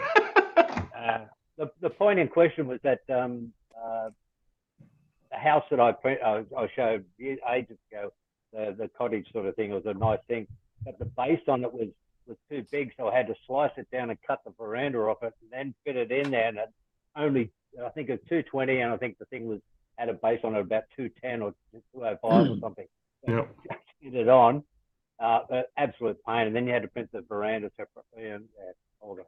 Yep. Yep. Well, those look great, so I look forward to finding the Tinkercad for those. Yep, I'll look at it now and see if I can get. All right, anybody else got anything they want to talk about, or should we take up Wayne's topic for the last, well, we've only got 9 minutes left, so maybe that's not enough time, or maybe it is enough time. All right, so does anybody have anything they want to see happen in the slot car industry as a whole? The HO to 124. I mean, we're already seeing brushless motors peeking into things, so that was something that people have wanted for a while. Wayne, did you have something that you've been wanting to see? Well, now you mention it, actually, the brushless motor is one of the areas that I did have a thought about. I'd like to see somebody make one of those e-com things function with an oXigen digital chip. I'd love to see somebody basically create one with a 2.4 gigahertz receiver on it and make it function in an oXigen environment with the radio signal going to the motor, going to the e-com. And I think if someone that wasn't slotted actually manufactured that, I think that would motivate Slotted to either produce one of their own, or and then we'd have the opportunity to use those little tiny motors in the 32 scale cars that we race digitally. It's just the first one I thought of. One that I thought of. Has anybody tried outputting the oXigen or any other digital chip to a currently available analog ESC and brushless motor? I don't think I've seen anybody try that yet. No, and I can't think of a reason why it wouldn't actually function that way. It would take up quite a bit of space in the car to get two circuit boards in there, but I can't imagine that it wouldn't function. It should, but until somebody tries it. Yeah, exactly. All right, go for it, Wayne. What? You do it. You'll be the first. What's that? Make it? Oh gosh. Yeah, all you need is a brushless. I actually think Dennis is in a great position because he's got the equipment. He just hasn't got the oXigen. Probably hasn't got the oXigen. But he's got access to it. I know. He's in a great position to be able to do it. I'd also like to see, another thing I'd like to see Scale Auto make a angle winder crown gear that's made to fit their RT4 pod, because all the angle winder gears that they make are made at an angle of 25 degrees. And that motor pod that they've had out now for getting on for 18 months, maybe 2 years, is a 12-degree motor. And so when you put that pinion up against that spur in that car, it's just, you don't know where the mesh is. You can't look at it. All you can do is feel it. I just think that now they've got that motor pod, they've got a good strong case to make a 12-degree angle angle winder gear. And I don't know any other manufacturer that even makes one that you could retrofit into a Scale Auto for that purpose. Unless, I mean, I don't know the whole gamut of parts that are out there. Does anyone know of a 12-degree angle winder spur or a range of those? Or is it even necessary? Right. Well, this is it. I'm not sure. Chris? Any thoughts? No, it's if someone makes one, great, but it's completely unnecessary. So I guess you wouldn't get it to mesh with a sidewinder spur, a straight cut sidewinder spur, would you, at 12 degree? What's a sidewinder spur? Okay, a straight cut spur. Let's call it that. Sorry? A straight cut spur. Okay, I'll say it. the teeth don't need to be perfectly parallel. You just need to make sure your mesh ain't crap, and go for it. Right? No? Yeah. I agree. Well, going back into the 70s, we ran sidewinder gears on angle winders for years. Yeah. As gears, stuff. Okay. I mean, I could see how. I guess I'd have to try it. Would it be harder or easier to get a good mesh, when you don't? No, it's probably the same, because you're basically just moving things. You're moving the pinion in and out until you get a good mesh. No. Moving your spur gear is at 25 degrees. Whoa. Whatever you need to move. Moving the pinion does nothing. It's moving the spur in and out that does something. Yeah, okay. When your pinion's already at an angle, you need to move your spur away from your tire or closer to your tire to get the mesh. That's what Chris is saying. Or the whole motor. Well, I see if you're 12.5 degrees out from the cut on the spur gear, it doesn't matter whether you're running a 25-degree cut spur gear or a 0-degree cut spur gear, you're still 12.5 degrees out. So it's the same problem, just the opposite direction. Draw yourself a diagram, Greg, when you get a chance. Just do a pencil drawing of a pinion gear intersecting with a spur gear. Once the spur gear is set laterally on the axle, you can move the pinion in or out, and it will not affect the mesh. No. Tiny iota. Oh, okay. Yeah, I see what you're saying. But what if it's a conical pinion, like Wayne is saying? If it's a conical pinion, which basically Ninko is the only guy who ever really made them, and they're gone anyway. But yes, no, the affecting a mesh on an angle winder of any angle other than completely parallel is an angle winder. And the only way to affect it's a bit of a misnomer saying mesh. It's lash. So the way to affect the lash is by moving the spur gear either in towards the bearing housing or out towards the wheel. And with the kind of cars that I play with, that's going to be shimming it pretty much, right? Yes. Sorry? That's going to be done with shims. For slot-its and NSRs and whatnot, I'd have to basically shuffle shims in order to move the spur. Yes. And lash and lateral motion on an angle winder is much more critical than it is on a sidewinder. A sidewinder with the spur will just slide along the pinion without affecting the mesh. If there's lateral movement in the axle on an angle winder, you will affect the lash. You can nick the edges of the gears and bugger the whole thing up. So yes, you do need to use spacers to restrict the lateral motion and set the lateral position of the spur gear. I mean, just to add to what you, Chris, were saying, I mean, it's true that basically moving the pinion in and out does not affect the lash if you're using a full body pinion. But if you are using, for instance, NSR pinion, where you have a very small surface, then you have to be careful how much you're gonna move it in and out, right? Because if you ram it in, all that does is either engage the spur or not engage the spur. Yeah. Right. I mean, but if you go from the inside edge of the pinion to the outside edge of the pinion, that's a danger, because any flex in the rear end can change the interaction between the pinion and spur, and you can nick gears. It will not affect the lash, however. So what about cars like Revo Slot, where you can move the motor mount? Well, yes, you can. I mean, moving the motor forward or back in the chassis Obviously, moving the pinion either closer to or further away from the spur, yes, that's, that does it that way. But in 99% of chassis today, the motor's in a fixed location. Yeah. And that's a problem, I feel. That's a weakness of the whole system, because it means you've absolutely got to have the correct diameter stuff. I mean, well, having played with slot cars for 60 years, I've seen more guys mess up gear meshes by moving the motor around than, and the manufacturers are actually pretty wise to have a fixed motor location, and then you just plop in a bunch of different gears, yeah, which for the average makes it consumer, easier. yeah. You know, you see so many cars and so many builds online, and all you have to do is look at them and go, no, this is not good.